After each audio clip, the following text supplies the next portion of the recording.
দেখুন এ রাজ্যে সত্যিই তো এখন তো ডাবল ইঞ্জিন সরকার, একটা ইঞ্জিন তো একেবারে টপ গিয়ারে চলছে, প্রতিদিন মাইলেজের নতুন নতুন রেকর্ড আসছে, কিন্তু প্রশ্ন হলো আরেকটা ইঞ্জিন মানে বড় ইঞ্জিনটা সেই গতিতে চলছে তো?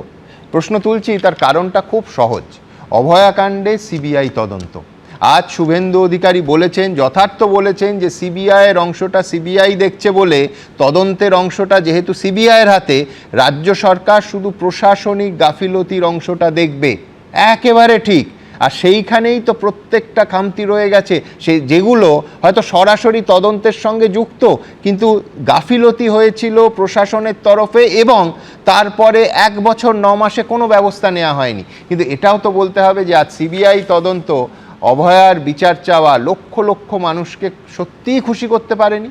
অভয়ার মা বাবার মনে হয়েছে যে সিবিআই কোনো বিচারই দিতে পারলো না, তারা শুধু এই স্টুডিওতে বলেছেন তা নয়, কোর্টে দাঁড়িয়ে বলেছেন। সুতরাং 21 মাস কেটে যাওয়ার পর সিবিআই তদন্ত আমার পরের বক্তা সজলকেও নিশ্চয়ই খুশি করতে পারেনি, কিন্তু আজকের অর্কের বক্তব্যের প্রেক্ষিতে সজল কি বলবো? না, প্রথমেই আমি অভিনন্দন, তুমি বিধায়ক হওয়ার পর প্রথমবার স্টুডিও। ধন্যবাদ আপনাদের সবাইকে। আমি প্রথমেই প্রণাম জানাই আমাদের মুখ্যমন্ত্রী, আমাদের নেতা শুভেন্দুবাবুকে। তিনি যে পদক্ষেপ নিয়েছেন সেই পদক্ষেপকে আমরা সারা বাংলার সমস্ত রাজনৈতিক দলের মানুষের সমর্থন করা উচিত, তৃণমূল ছাড়া। আমার প্রশ্ন হচ্ছে যে আপনারা বলছেন, দেখুন সিবিআই তদন্ত নিয়ে আমার বহু অভিযোগ আছে। একদম, আমার ডবল ইঞ্জিন হোক, সিঙ্গেল ইঞ্জিন হোক, আগেও বলেছি, এখনো বলছি, প্রচুর অভিযোগ আছে। কিন্তু আপনাকে কতগুলো কথা বলতে হবে। দুজন আইনজীবী বসে আছেন, একজন খুব দুধে পুলিশ অফিসার এবং প্রায় কলকাতা রাজ্য সব কিছু চালানোর অভিজ্ঞতা যার আছে। আপনি আমাকে বলুন, কানুন সবুজ মানতা হয়, কানুন মশাল মোমবাতি এসব দেখে না।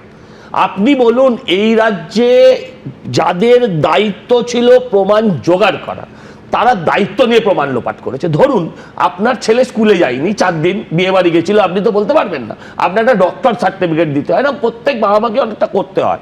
সেটা কিন্তু ডাক্তার প্যাড দিলেই আপনি লিখে দিতে পারবেন না, সেটা ডাক্তারকে দিয়েই লেখাতে হয়, কারণ ব্যাপারটা সঠিকভাবে সাজানো হয়। সেরকম সাজানো ডাক্তারদের দিয়ে যখন যে পোস্টমর্টেমটা হয়েছিল, তারপর দ্বিতীয়বার পোস্টমর্টেম করার জায়গা ছিল না। আপনি যে ব্লাড, সিমেন্ট সজল এবং সূর্যাস্ত হয়ে যাওয়ার পরও কার্যত জোর করে ময়নাতদন্ত করতে হয়েছে, করানো হয়েছিল, প্রয়োজন ছিল না। আপনি বলুন, তাছাড়া ধরুন রক্ত, রক্তরস, আরো বিভিন্ন শরীরের বিভিন্ন জিনিস যেগুলো প্রমাণ হিসেবে পাওয়া যেত, সেগুলোকে ভেঙে গুঁড়িয়ে চুরমার করে দেওয়া হয়েছিল। আপনাদের নিশ্চয়ই মনে আছে, সুপ্রিম কোর্টে যে সিসিটিভিটা জমা দেওয়া হয়েছিল, তাতে 4 ঘন্টা বা 8 ঘন্টা আসল সময় বলা হয়েছিল টেকনিক্যাল গ্লিচ, যেখানে কোনো সিসিটিভিতে পাওয়া যায়নি। এখানে পিসির সরকার ছিল, সিবিআই তো পিসি সরকার নয় যে তারা ম্যাজিকের মধ্যে দিয়ে নিয়ে আসবে। আমি আবারও বলছি, আমি নিজেই বলছি যে আমার বহু অভিযোগ আছে সিবিআই এর বিরুদ্ধে, যেগুলোতে এই ধরনের ব্যাপার নয়।